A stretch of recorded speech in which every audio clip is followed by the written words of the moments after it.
பாரம்பரிய சமையல்ல கல்யாண ஜாம் பண்ணுறது எப்படின்னு செய்து காட்டுறேன், பார்ப்போம்.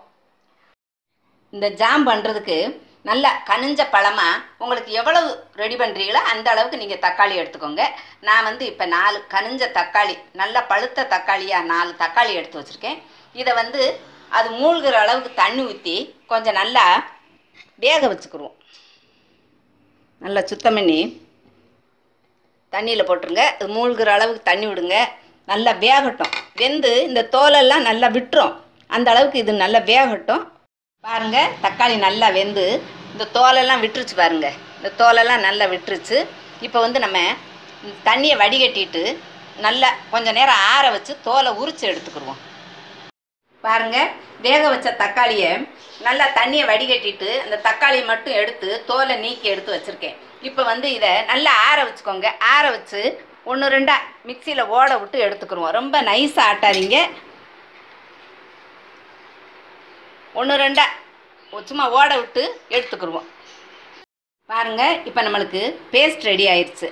அடுத்து கடாய் அடுப்பில் வச்சுருக்கேன். இதில் கொஞ்சம் நெய் விட்டுக்கிடுவோம்.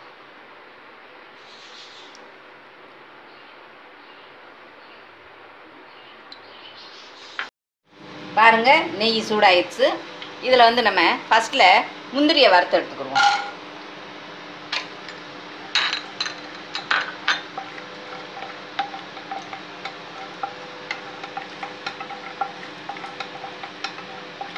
அடுப்பை குறைவாகவே வச்சுக்கோங்க. பாருங்கள், முந்திரியை வறுத்தாச்சு. இப்போ இதை எடுத்துருவோம்.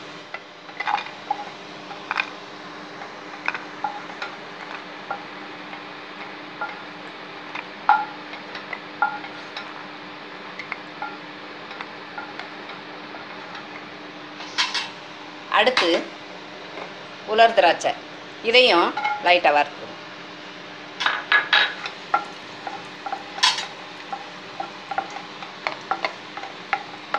போதும், அதையும் எடுத்துருவோம்.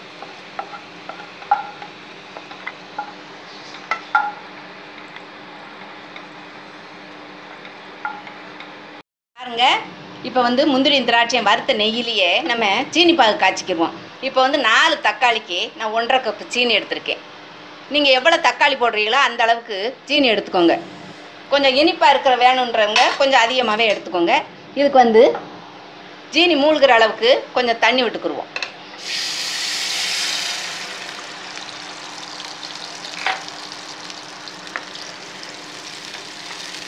நல்லா சீனி கரைஞ்சி பாகாகட்டும். கிண்டிக்கிட்டே இருங்க. பாருங்கள், சீனி நல்லா கரைஞ்சிருச்சு. இப்போ நம்ம அடுத்து தக்காளி பேஸ்ட்டை விட்டுருவோம். உள்ளே விட்டு நல்லா கிண்டிக்கிட்டே இருங்க. தக்காளியை ரொம்ப நைஸ் ஆட்டாதீங்க, கொஞ்சம் கொரகொரப்பாகவே இருக்கட்டும். நல்லா கிண்டிக்கிட்டே இருங்க. பாருங்கள், நல்லா கிண்டி விட்டுக்கிட்டே இருங்க. கொஞ்சம் நம்மளுக்கு திக்காக வரணும். அந்த அளவுக்கு கிண்டி விட்டுக்கிட்டே இருங்க. பாருங்கள், நல்லா கொஞ்சம் திக்காக வருது. பாருங்கள், ஜாம் மாதிரி. இதில் கொஞ்சம் நெய் விட்டுக்குருவோம்.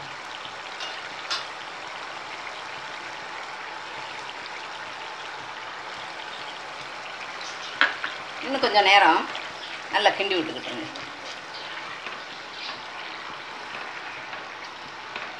பாருங்கள், நல்லா ஜாம் திக்காக வந்துக்கிட்டு இருக்கு. இந்த ஸ்டேஜில் நம்ம கொஞ்சம் 1 கப்பு பேரிச்சம்பழம் எடுத்திருக்கேன். இதையும் உள்ளே போட்டுருவோம். கொட்டையை நல்லா நீக்கிடுங்க. 1 கப் பேரிச்சம்பழத்தை உள்ளே போட்டுருங்க.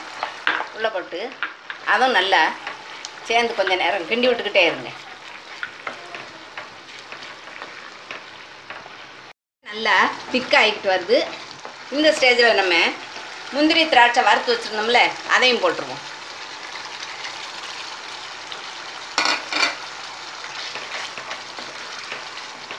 நல்லா கொஞ்சம் நேரம் கிண்டுங்க. இன்னும் கொஞ்சம் நெய் விட்டுக்குருவோம். இன்னும் கொஞ்சம் நெய் விட்டுக்குருவோம்.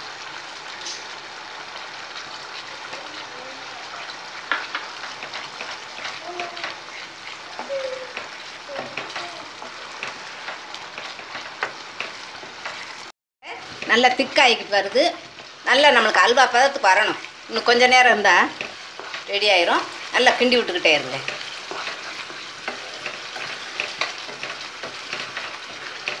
நல்ல திரண்டு ஒன்று போல் வந்துக்கிட்டு இருக்கு. அல்வா பதத்துக்கு வந்துருச்சு. இதில் வந்து நம்ம 1 ஸ்பூன் ஏலக்காய் பவுடர் போட்டுருவோம்.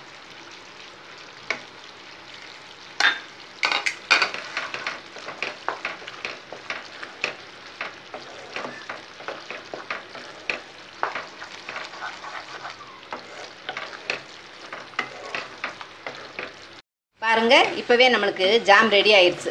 இன்னும் கொஞ்சம் நேரம் ஒட்டாமல் வந்துருச்சு பாருங்கள், அல்வா மாதிரி. இதில் இன்னும் கொஞ்சம் நெய் விட்டுக்குவோம். இன்னும் கொஞ்சம் நெய் விட்டுக்கோங்க.